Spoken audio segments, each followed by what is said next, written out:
Here is what actually happens when most people start comparing Gold IRA dealers. You call 2 or 3 companies, you get quotes, and on the surface the numbers look nearly identical. Same product, same amount of gold, same general pitch. So you think, these companies are basically the same, I'll just go with whoever sounds most helpful on the phone. That is a completely understandable conclusion. It is also the kind of thinking that can quietly cost you thousands of dollars over the life of an account, and most people never trace it back to the moment the decision was made. The reason 2 quotes can look identical and still have very different real costs comes down to 5 specific variables. Most dealers do not volunteer all 5 up front, not because every dealer is dishonest, but because the industry has no universal standard for how quotes are presented.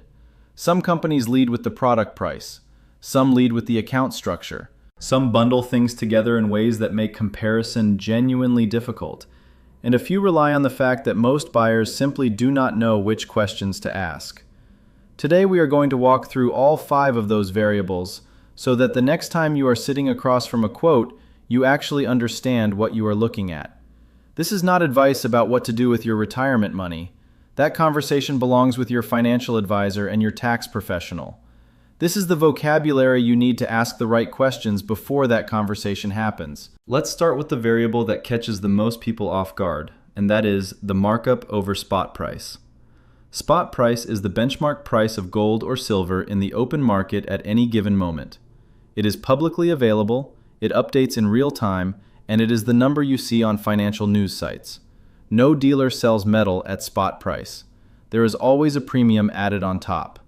That premium covers minting, handling, distribution, and dealer margin. That is normal and expected in any physical metals market.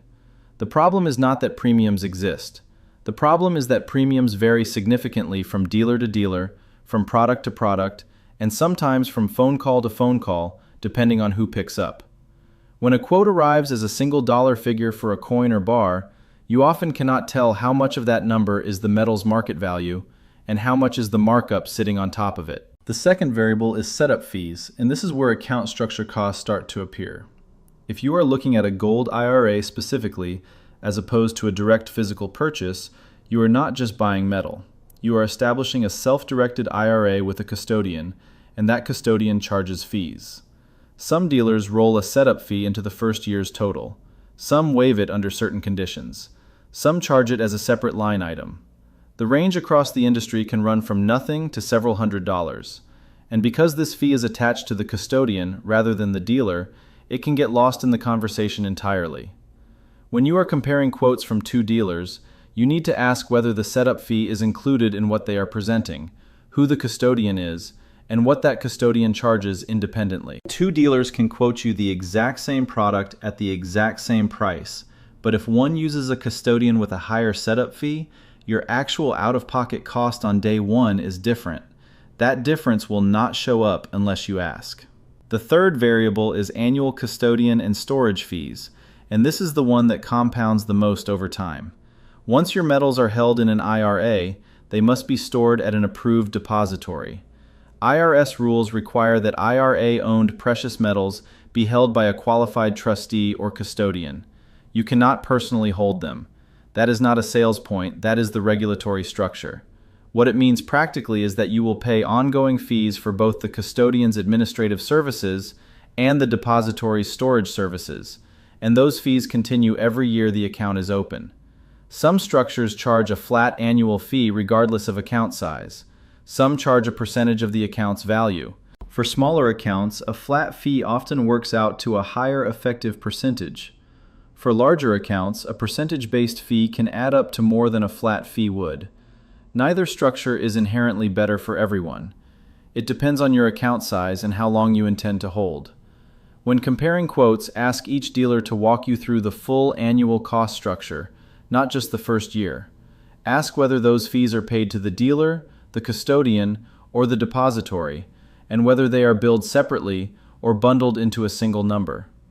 If a dealer gives you one combined annual figure, ask them to break it apart so you can compare it accurately against the next quote you receive. The fourth variable is the buyback spread, and this one is almost never raised in a first conversation. A spread is the difference between what a dealer charges you to buy metal and what they will pay you when you sell it back. In any market where dealers buy and sell the same asset, a spread exists. That is not unusual. But the size of the spread varies, and it matters because at some point, you or your beneficiaries may want to liquidate some or all of those holdings. Here is the arithmetic. If you pay a significant premium over spot when you buy, and the dealer's buyback price is also below spot when you sell, the metal's market price has to move a meaningful distance before you are breaking even on the transaction itself, separate from any question of what gold or silver does over time. That is not a prediction about prices, it is just math. Ask any dealer you are comparing. Do you have a buyback program? What is the buyback price based on? And is that price confirmed at the time of sale or subject to change? Some dealers offer more transparent buyback terms than others. Getting those terms in writing before you commit is reasonable and responsible, and a dealer who resists that request is giving you information worth having. The fifth variable is shipping and insurance costs, and while these can seem minor compared to the others, they matter more in specific scenarios. For direct physical purchases where metal is being delivered to you, shipping and insurance can range from a flat fee to a percentage of the shipment's value. On a small order, this might be a modest number. On a larger order, it becomes a more meaningful line item. Some dealers offer free shipping above a certain purchase threshold. Some include insurance in the shipping cost. Some charge for them separately. For IRA accounts, this variable shows up differently. When metals are transferred between depositories, or when an account is closed and assets are distributed, there can be shipping and insurance costs associated with moving physical metal. Those costs are not always spelled out in an initial quote because they depend on future events. But asking the question now before you open an account tells you something about how transparent a dealer is willing to be before they have your business. Now, a few things people push back on when they hear this kind of breakdown. Some people say, I got a quote that said, no fees for the first year. First year fee waivers are real and they do reduce your initial cost. The key question is what the structure looks like in year 2, year 3, and beyond. A waiver in year 1 does not change the ongoing fee structure, and if you are planning to hold an account for a decade or more, the ongoing structure matters far more than the first year promotion. Others say, I trust the company I spoke with, they seemed straightforward. Trust matters and it is a valid starting point, but trust and transparency are not the same thing. A trustworthy company should be willing to give you all 5 of these numbers in writing. If a company you trust is also willing to document their markup, their custodian and storage fees, their buyback terms, and their shipping and insurance costs clearly, that is a strong signal. If they are reluctant to do that, the question is worth sitting with before you move forward.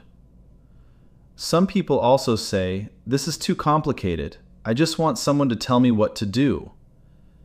That is understandable, but the answer to complexity is not to skip the questions. It is to find someone who can walk you through the answers patiently, without pressure, and then let you take that information to your financial and tax professionals to make a decision that fits your actual situation. Here is the practical piece. Bring these 5 variables into every dealer conversation. Ask about the markup over spot. Ask about setup fees and who the custodian is. Ask about the annual fee structure and whether it is flat or percentage-based. Ask about buyback terms and whether they are documented in writing. Ask about shipping and insurance. Any company worth working with should be able to answer all 5 of those questions clearly and without hesitation. And before you move any retirement assets anywhere, please talk to your tax advisor, your financial advisor, or both. This video is education. It is not advice about what you should do with your money, and it is not a substitute for professional guidance on your specific situation. The link is in the description. Take these 5 questions with you, and go into your next conversation knowing exactly what to ask.